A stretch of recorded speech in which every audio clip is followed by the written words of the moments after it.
So hello everybody, welcome back. I hope everybody's had a good week, a good weekend.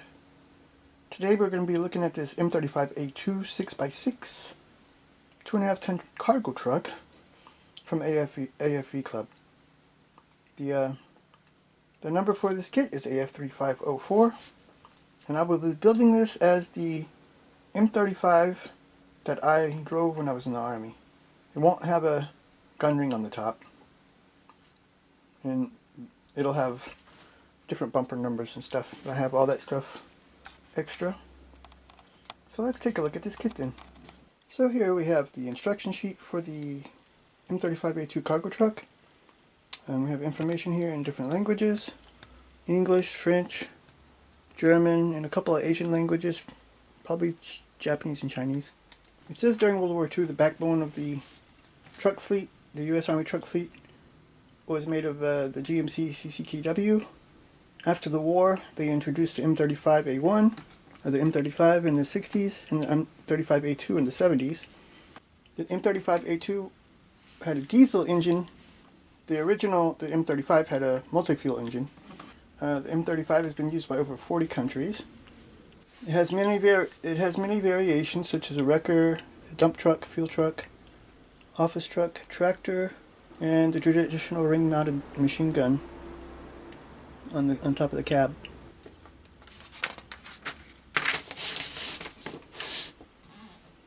So here we have a color chart. It's pretty simple. It has, well, the one I was in had the tricolor camouflage, which was the NATO green and the brown and the black. But it was also, there were versions in the earlier versions had a different camouflage pattern, and there were also desert versions. So see, we have here, I guess, two versions side by side, one without the turret ring, one with the turret ring. So we start here building the chassis. I have some details to put on. Here are the cross members for it.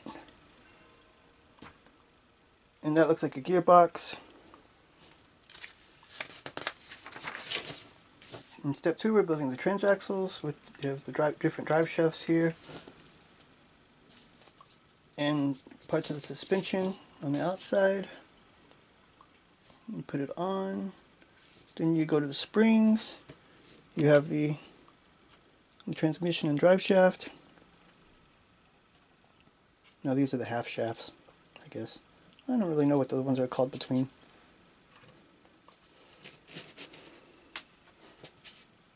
So here, number 3, we're going to the front suspension. You have the axle here, the springs, one of the rods in the front, another drive shaft, more springs, shocks, and some detail parts, the tie rod ends, it looks like, and the toe panel.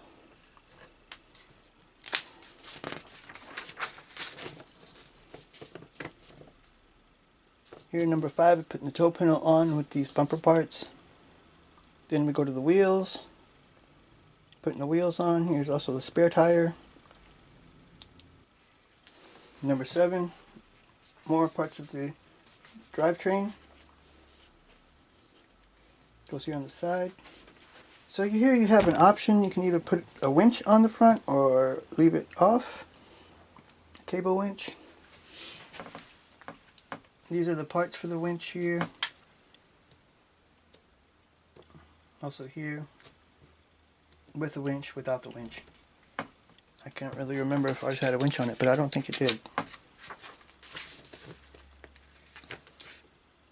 Then here we put the fenders on in the bottom, the floor of the cab, with here's the axe and some tools, the gear shifter. Putting these seats in. Here we have the side panels and the doors. And put all that on. The grille and the headlights. Also has a brush guard. Here we put the hood on. Here we have the side steps with the toolboxes. You see, oh, here on the hood, before you put the hood in, you got to put the instrument panel and steering wheel on it.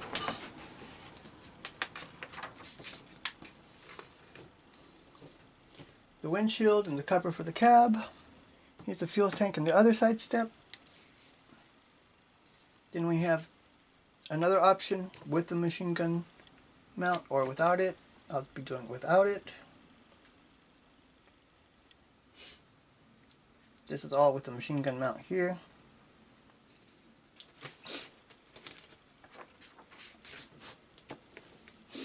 You have a fuel can, the mirrors, tow hooks,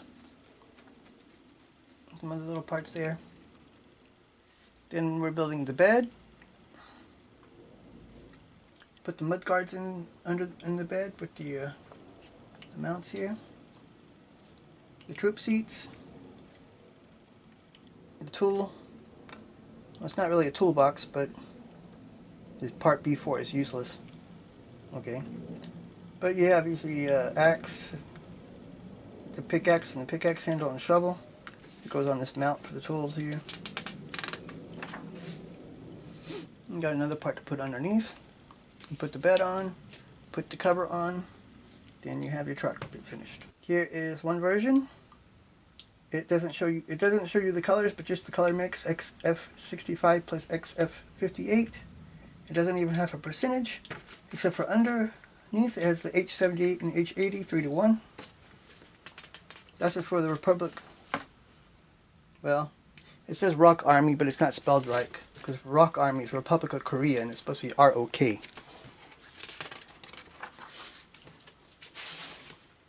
Here we have US Army Desert Storm and US Army. I'll be doing a version like this without the gun mount, and I'll also probably without the winch. Maybe I can find a picture of it. So here is the small decal sheet for the M35. You see on the left side are the bumper numbers and units. You got the mud flap reflectors in the middle. And here's the units and symbols for the foreign version, and some information panels and stuff. It's just a small little decal sheet. Doesn't need a lot. I'll be not using the units and bumper numbers. Mine's 4th ID 167AR, but they look pretty good for, you know, for what it is.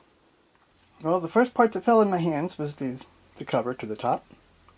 It looks pretty good actually. They have a good texture on it. On the inside, they even have the braces there, and there's some really light pin marks, but they'll be easy to get rid of. So it looks really good, I think. The canvas cover. So next we have the tires and the wheels. The tires just have this piece in the middle to cut out. And you see the wheels are on a star piece of plastic here.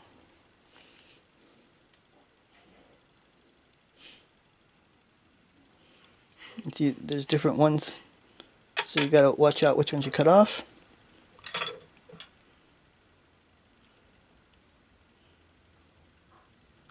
Pin marks, I don't see pin marks. I don't see flash. It looks really good.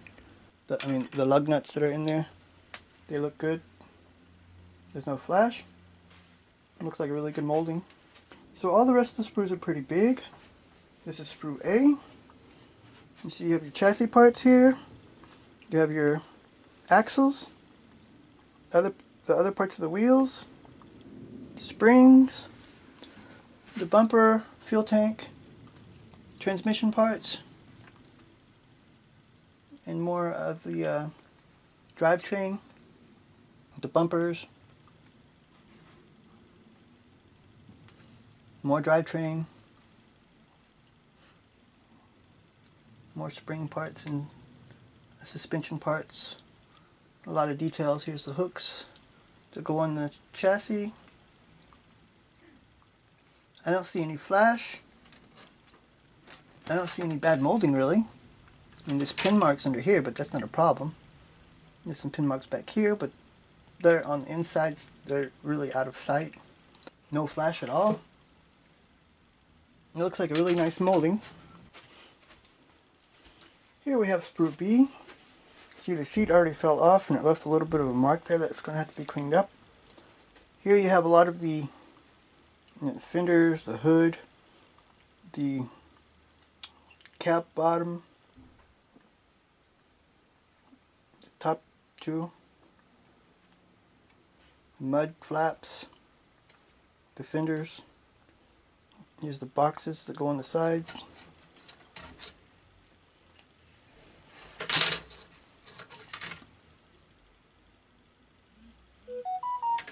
This seat looks pretty, I know there's some, it's going to have to be sanded down. There's some marks on it, but it's not so bad. Light sanding. Fuel cans look good. Steering wheel. Got all those little tabs in it, just like the brush guard too, the windshield too. So it's going to require some cleanup on those parts. Here underneath there's some light pin marks. Same here. These are a little bit deeper. This looks okay. Bottom of the hood is okay.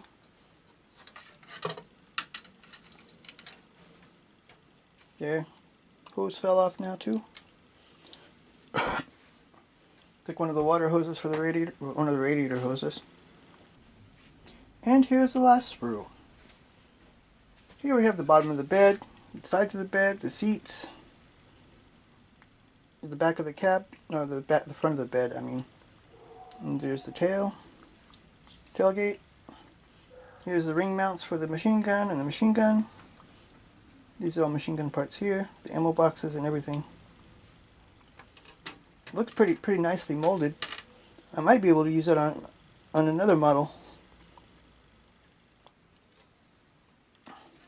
I'm sure there's probably a 50 cal somewhere that's broken. So I have an extra one then, or maybe somebody else needs it. I can put it on eBay or whatever. Have to see. It looks really nice molded. The details are there, even the reflectors are there. The bottom, just some light pin marks there. Also here, but that's going to be really easy. They're not really deep, or sometimes they're deep, sometimes they're up. Here too. It looks like it has a lot of good detail. I'm really surprised how good this kit looks. It's really nicely molded. No flash. It has pin marks, but they're light pin marks, so that's not going to be a problem to clean up. I seriously doubt you're going to need much photo etch or any kind of details extra with this, unless you want some figures to go with it. I won't put anything in the video for aftermarket parts, but I'll put a link to Scalemates where you can find the aftermarket parts for it. I did the same thing with the Mirage because it looked like to me the kit was too old and most aftermarket parts weren't available anymore. This kit looks really good.